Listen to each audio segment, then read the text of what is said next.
Buenas tardes a todos, bienvenidos. Vamos a dar inicio a la sesión del mes de septiembre de la Sociedad Argentina de Coloproctología. En primer término, le cedo la palabra al doctor Marcelo Colinas para que haga mención a algunos de los asuntos centrados. Buenas tardes.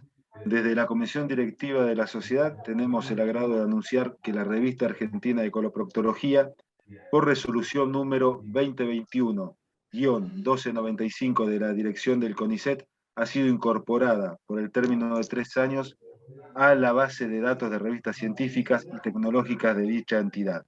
La misma será reevaluada al finalizar estos 3 años y seguramente seguirá formando parte de esta base de datos. Así que desde la comisión este es el informe que tenemos y nuestro agradecimiento y felicitaciones al comité de la revista, que sigue trabajando muy profesionalmente para hacer que la revista esté cada vez mejor posicionada.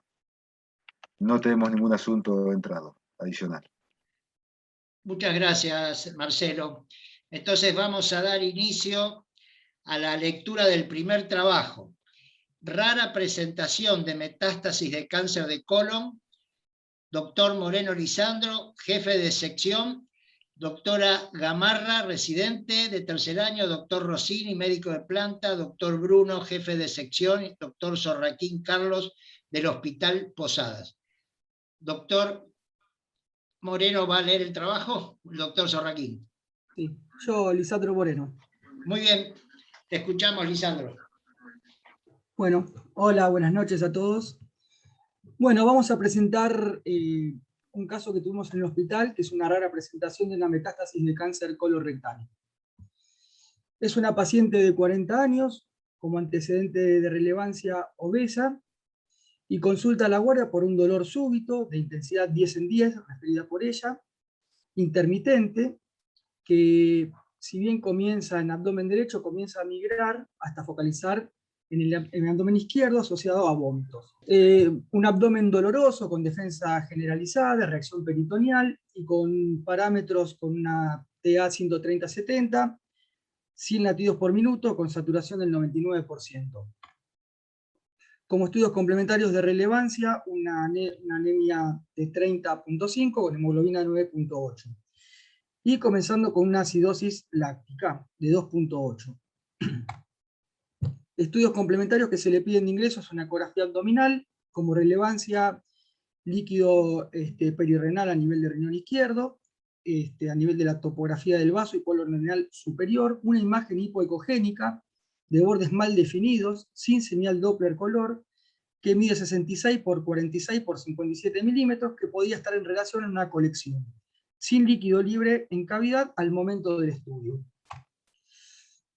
Como segundo estudio, se le pide una tomografía de abdomen, en donde como datos de relevancia, el nivel de la glándula suprarrenal izquierda y en íntimo contacto con el tercio medio renal, se aprecia una imagen heterogénea de bordes irregulares, con algunas áreas puntiformes, que se asocia a trabeculación de la grasa perirenal adyacente y engrosamiento de la fascia de Gerota, de aspecto en principio inflamatorio, con algo de líquido libre en el pareto cólico lateral, de 81 por 66 por 49 milímetros. En primer momento se sospecha de un hematoma suprarrenal. Voy a poner un video, perdón. Lo pongo así para compartir un poquito el video.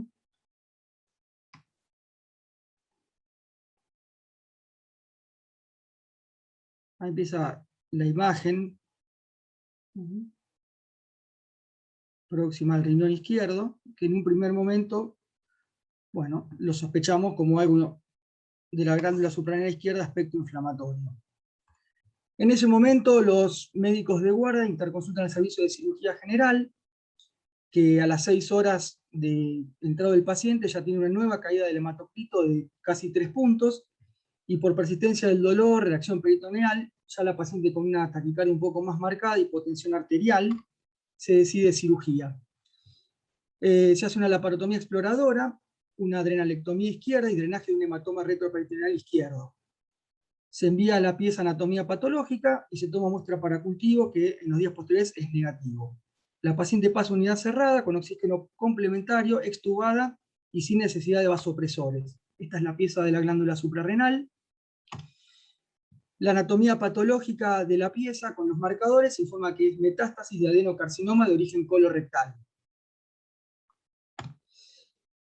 En el postoperatorio inmediato, la paciente, con dolor abdominal, los drenajes con escaso débito, tiene una caída del hematocrito y de los glóbulos sin descompensación hemodinámica. Presenta en este momento registros febriles persistentes, se lo pancultiva, y nos llevamos la sorpresa de que una paciente con diagnóstico de COVID, estamos hablando en plena pandemia, mayo del año pasado, cuando todavía no teníamos mucho manejo de estos pacientes, requiere bomba de infusión continua de fentanilo, que se rota morfina y paracetamol, se realiza una ecografía que evidencia una imagen hipoecogénica de bordes mal definidos, de 66 por 57 en topografía del vaso. En principio podría corresponder a una colección. Mantuvimos conducta expectante, y por presentar registros febriles en consulta con infectología, se rota el antibiótico a vancomicina y meropenem, y la retomografiamos. Como datos positivos, nuevamente, lo que como informaba la tomografía, una colección de 39 por 44 centímetros, con densificación de la grasa adyacente, y los tubos de drenaje también en esa imagen.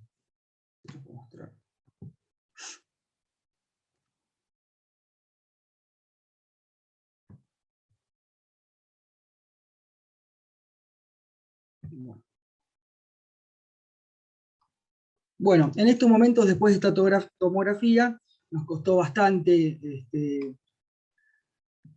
con los terapistas entre reoperarla y no reoperarla y demás. Bueno, la verdad que mantuvimos la conducta expectante, y luego de la rotación de antibióticos, la paciente empezó a mejorar, sin nuevos registros febriles, empezó con buena tolerancia a la vía oral, a comer, y decidimos retirar los drenajes.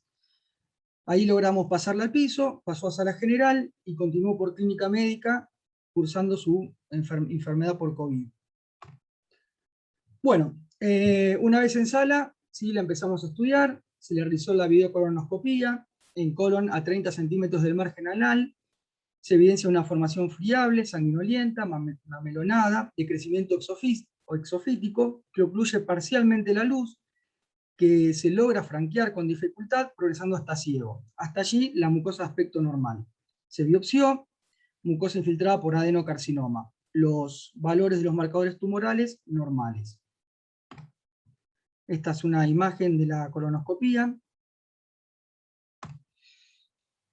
Bueno, 2 meses después de estar internada la paciente, luego de varios hisopados, hasta lograr un hisopado negativo, la operamos. Le realizamos la sigmoidectomía con colorectoanastomosis con doble sutura mecánica.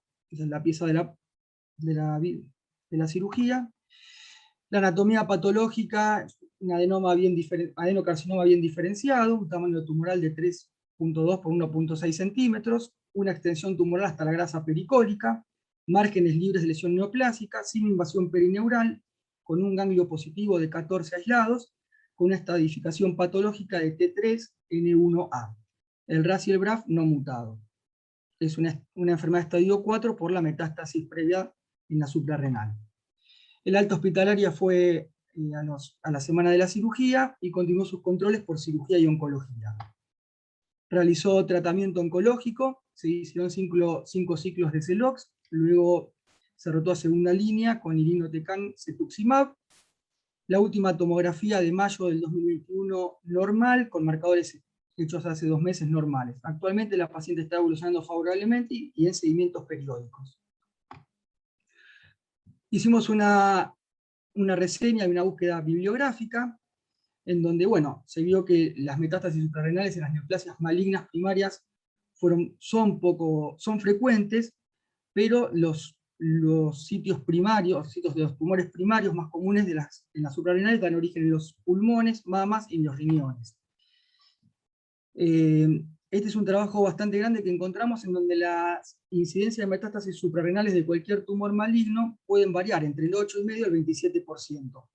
Las metástasis suprarrenales, específicamente de los carcinomas colorectales, varían entre el 2 y el 17%, y generalmente son más frecuentes cuando hay enfermedades diseminadas. Son infrecuentes las metástasis únicas, o el hallazgo de metástasis única en la suprarrenal, y existen pocos casos publicados en la literatura. El extremo inferior de este rango, en realidad inferior de este rango, puede atribuirse a que las metástasis suprarrenales a veces se confunden con metástasis de los ganglios linfáticos adyacentes a la aorta. En un trabajo de la British Journal of Surgery, entre el 83 y el año 93, es un estudio bastante alejado, pero bueno, encontramos que habían publicado 52 pacientes con metástasis en las glándulas suprarrenales. Se logró alivio del dolor sintomático en 11 de 13 pacientes. Las tasas generales de supervivencia varían en 73% al primer año y 40% a los 2 años. Y los pacientes que fueron sometidos a una resección potencialmente curativa tuvieron, lógicamente, una mejor supervivencia que aquellos que se realizó de inicio un procedimiento paliativo.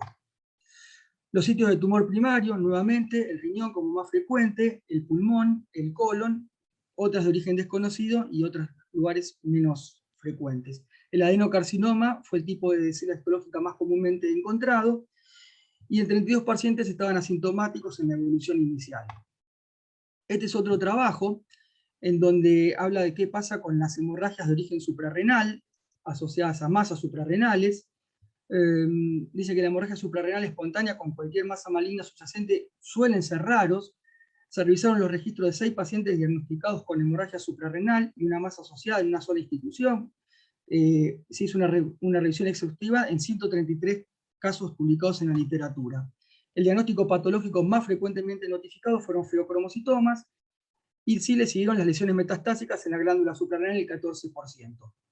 Pero bueno, nuevamente, las de origen colorectal, bastante alejados con lo que puede ser riñón o pulmón. Bueno, otras fueron hematomas, mielolipomas, carcinomas primarios, adenomas y otros. Las metástasis suprarrenales con hemorragia debe considerarse como diagnóstico diferencial en cualquier paciente que presente dolor abdominal de aparición repentina, acompañado de anemia y hipotensión, especialmente si tiene antecedentes de cáncer. El tratamiento incluye el control del dolor, el tratamiento de apoyo, y en los casos, obviamente, graves, con hemorragias severas, hay que pensar en la cirugía.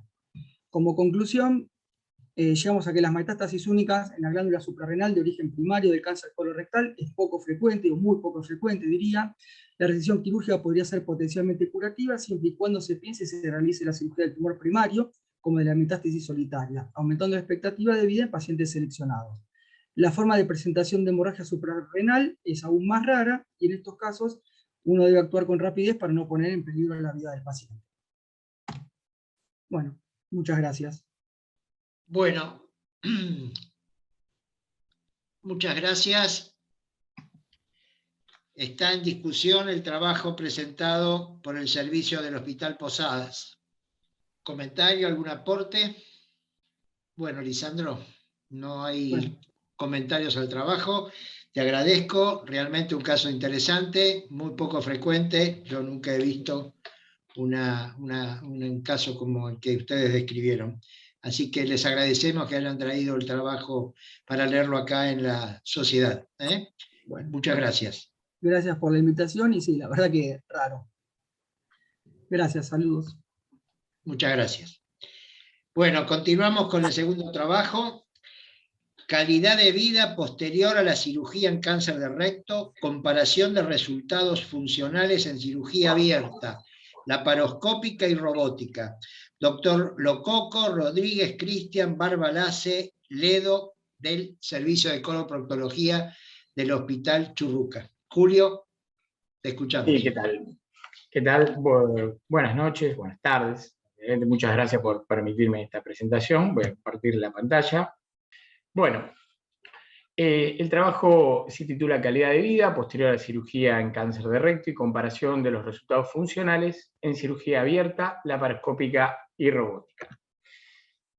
En la cirugía, los resultados en el cáncer de recto se basaron principalmente en la respuesta oncológica y en su tasa de complicaciones. Con el correr del tiempo hemos visto que el impacto que tiene en la calidad de vida fue adquiriendo cada vez mayor preponderancia, posterior al tratamiento no solo quirúrgico del cáncer de recto, sino también al tratamiento quimiorradiante.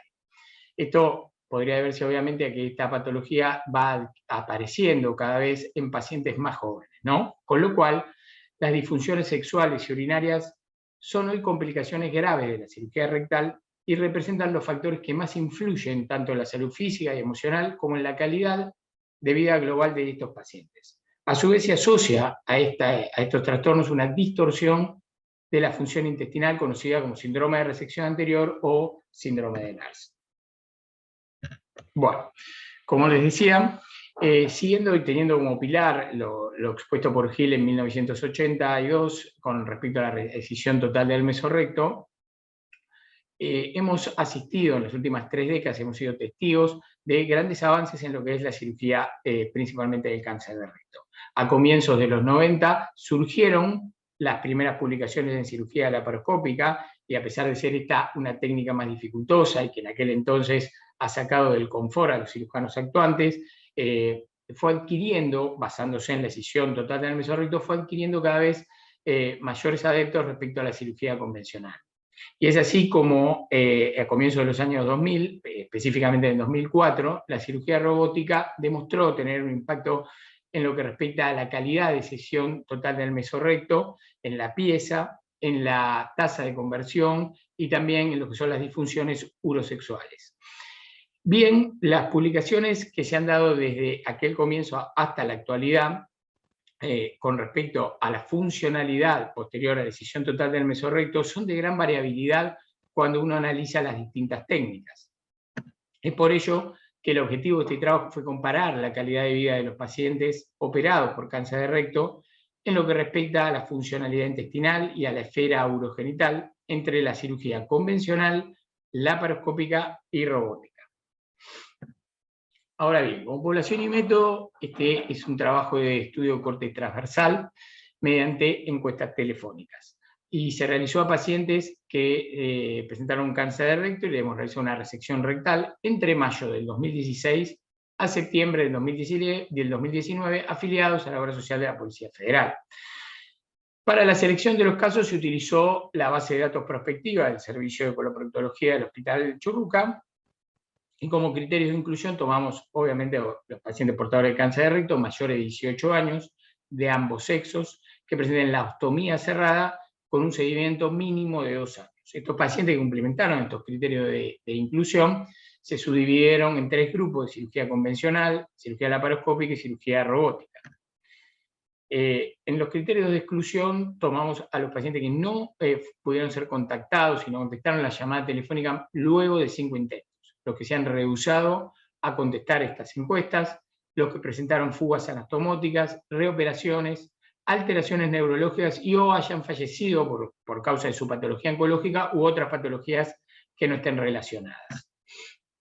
Ahora bien, para realizar la encuesta telefónica lo hemos llevado a cabo a través de los cuestionarios de calidad de vida de la Organización Europea de Investigación y Tratamiento del Cáncer. Este cuestionario es el cuestionario de calidad de vida número 30, es un cuestionario que tiene 5 escalas funcionales, 3 escalas de síntomas, una escala de calidad de vida global y varios ítems puntuales específicos de cáncer. A su vez, cada escala de estas tiene 4 puntos, excepto la de calidad de vida global que tiene 7 puntos.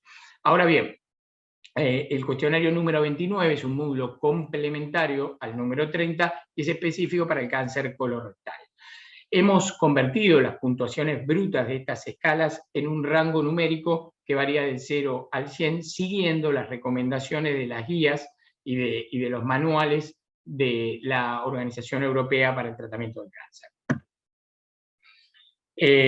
La encuesta telefónica fue llevada a cabo por 2 miembros del Servicio de Coloproctología, desconociendo a qué subgrupo pertenecía cada uno de los pacientes.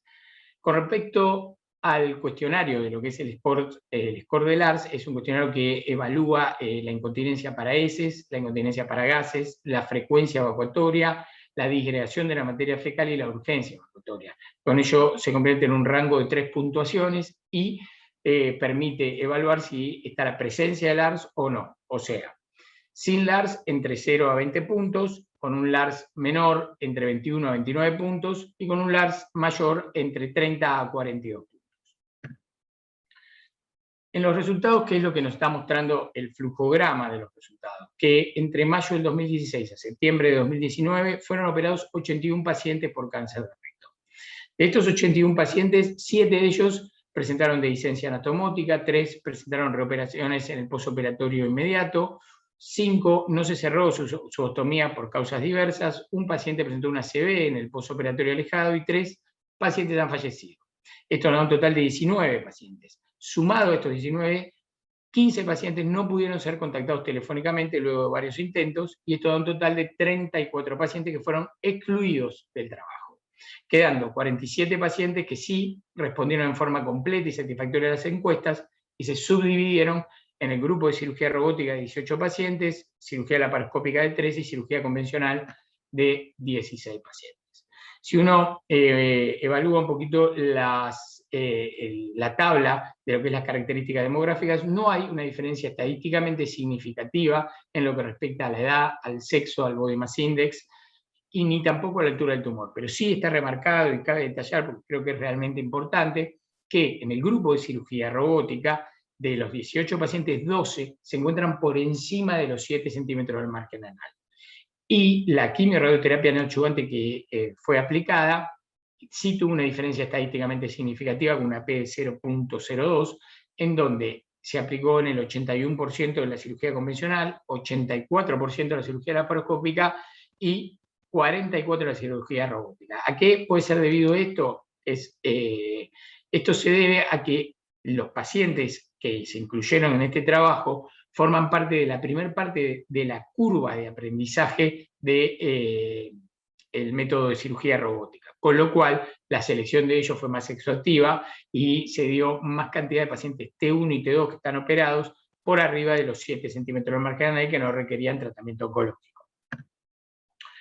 En lo que respecta a la encuesta de calidad de vida número 30, esta calidad de vida tampoco presentó una estadística, un impacto estadístico significativo en cuanto a la calidad de vida global, pero sí se observa una mejor tendencia en varios aspectos funcionales, el aspecto social, el cognitivo y el emocional, e impacta específicamente más en lo que es el aspecto económico. Esto también tendría que ver juntamente que la cirugía mínima invasiva tiene una menor tiempo de internación, pronta recuperación y con ello una inserción laboral más rápida, por lo cual el impacto económico es menor. Ahora bien, en el cuestionario de calidad de vida número 29, y sí en concordancia con lo que se publica en las series mundiales de cirugía robótica en cáncer de recto, se observa una diferencia estadísticamente significativa en el grupo robótico respecto al grupo de cirugía laparoscópica y convencional en lo que es la disfunción eréctil e impotencia sexual, principalmente en el hombre. Si observamos y analizamos un poco el score de Lars, los resultados del score de Lars, vemos que no hay una diferencia franca y con impacto estadístico entre los tres grupos, pero sí el grupo de cirugía robótica tiene 15 pacientes que son sin Lars y 3 pacientes con LAR menor respecto al grupo de cirugía convencional y laparoscópica de 9 y 10 pacientes sin Lars. Y esto también tiene una explicación en que el 66% de los pacientes de cirugía robótica se realizó no una incisión total del mesorrecto, sino una incisión parcial del mesorrecto debido a la altura del tumor. Y además hay un periodo de seguimiento mínimo que son de 2 años. Ahora bien, casi 2 décadas han pasado desde la introducción de la tecnología robótica en la cirugía colorectal y 4 décadas de la laparoscopía. Y a pesar de ello, el conocimiento del potencial impacto en la calidad de vida, en la función rectal y urogenital, sigue siendo limitada. Si nosotros analizamos un poco los trabajos mundiales y evaluamos el trabajo del grupo danés, que es uno de los grupos que más publica sobre el impacto en la calidad de vida, ellos, a cargo de Lauber y de Emerson, ellos concluyen que la disfunción intestinal es un problema mayor y que impacta en la calidad de vida de los pacientes con resección de recto con preservación esfinteriana.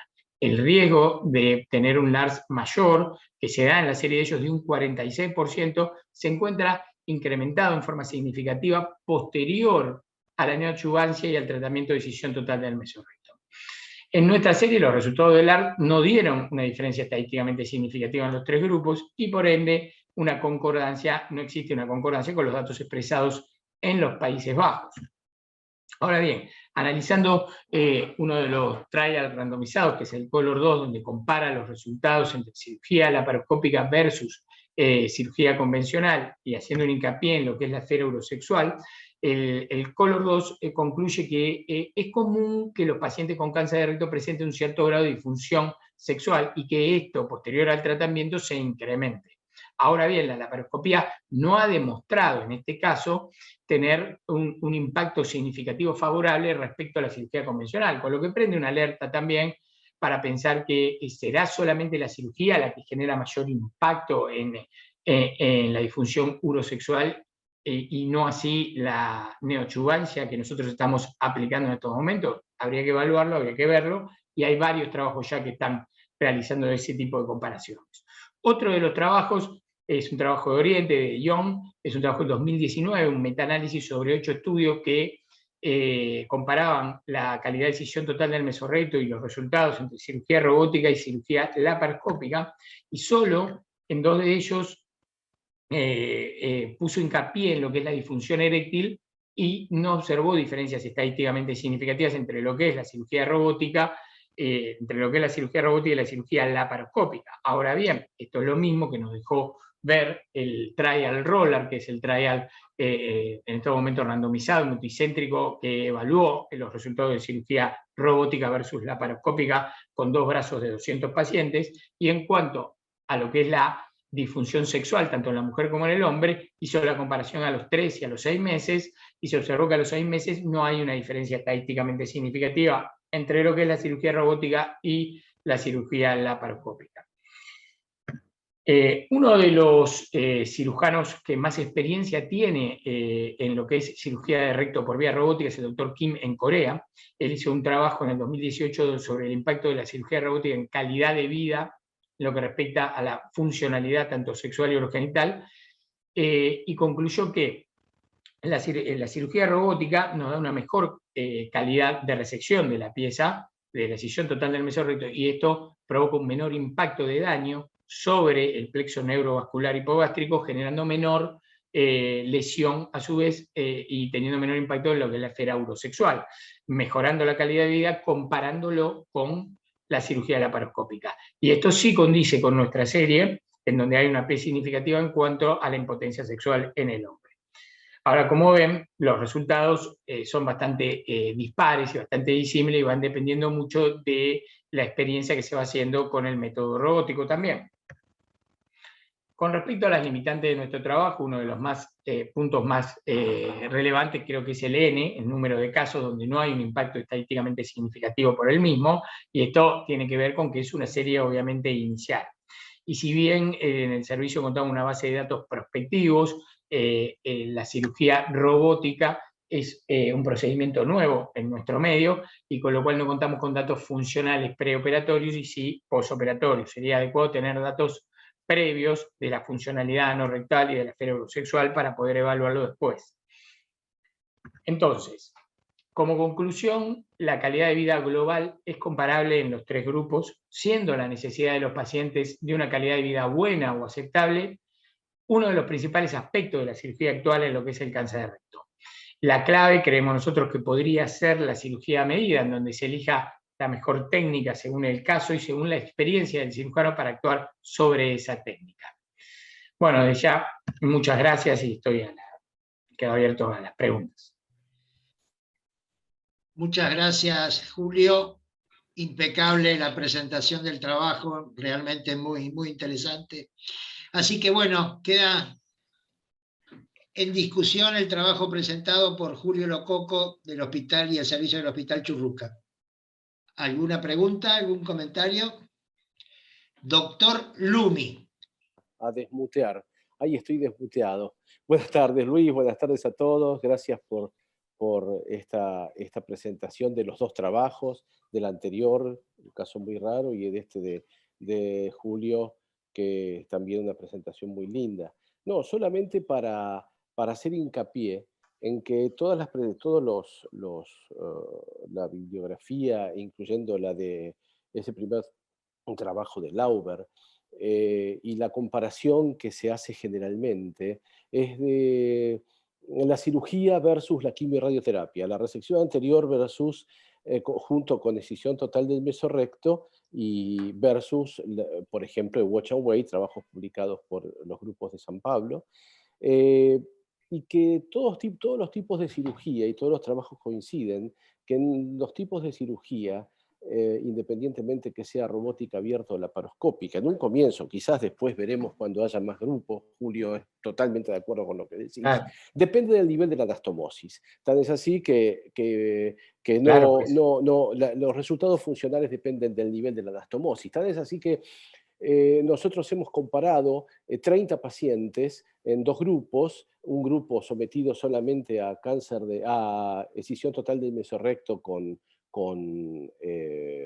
resección anterior baja, versus otro grupo que es el de Watch and Wait, de 50 y pico de pacientes, creo que habíamos llegado por los criterios de exclusión a 30, y concluimos, eso está publicado, concluimos en que precisamente la resección anterior con excisión total del mesorrecto, por las razones por las que vos explicabas, son las que peores resultados funcionales tienen, tanto en el síndrome de resección anterior como en valores manométricos, como por ejemplo en la contracción voluntaria. Bueno, eso habrá que verlo, pero sí quiero hacer hincapié en esto porque la neoadyuvancia o la técnica o la estrategia del Watch and Wait uno le achaca a veces muchos más complicaciones, y la fundamental es la altura de la anastomosis. Y eso es independiente de la vía de abordaje que se utilice, como vos bien dijiste y como presentaste en el último trabajo. Pero quería presentar la experiencia de Luda Hondo en estas circunstancias, que fue publicada y me parece que coincide con lo que está diciendo Julio Lococo. Muchas gracias, Julio, y gracias, Luis, por permitirme aportar esto. Muchas gracias, Miguel. ¿Hay algún otro aporte, algún otro comentario, alguna pregunta?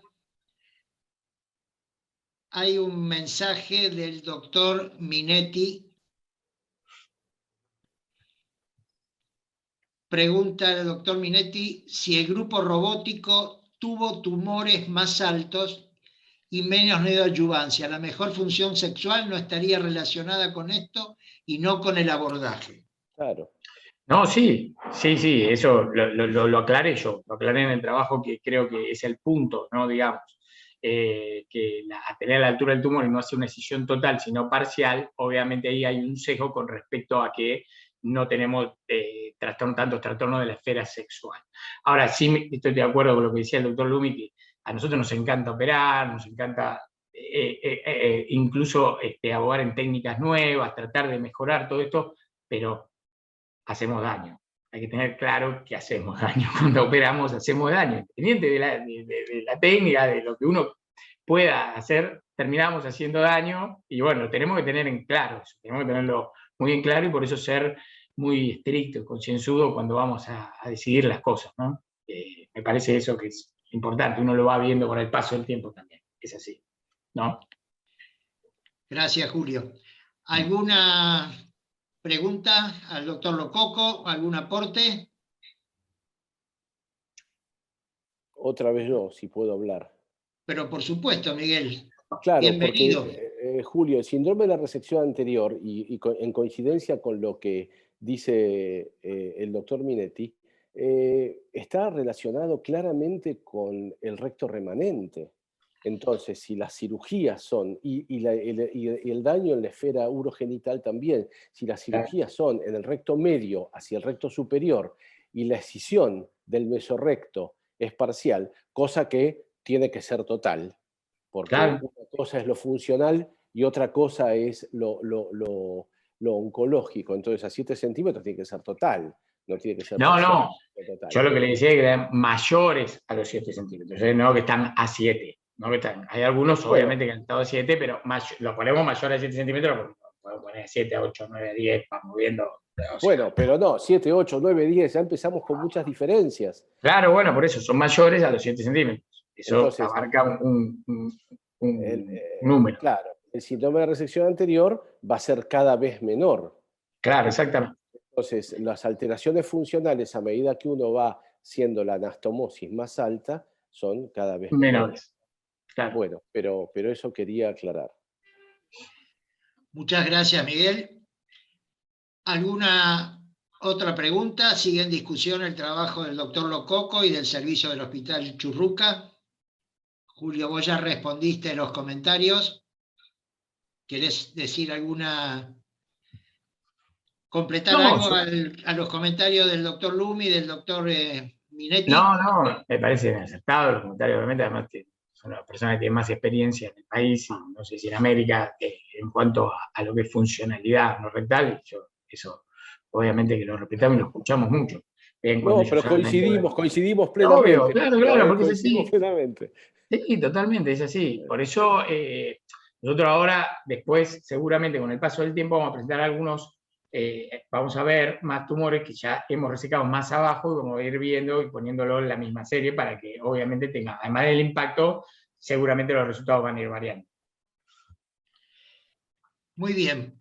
Bueno, si no hay más preguntas, si no hay nadie más del auditorio o algún aporte o alguna pregunta, bueno, Julio, muchas gracias a vos. No, gracias a ustedes. Servicio del Hospital Churruca, fue muy interesante el trabajo, así que muchísimas gracias por haberlo traído hoy a la sociedad.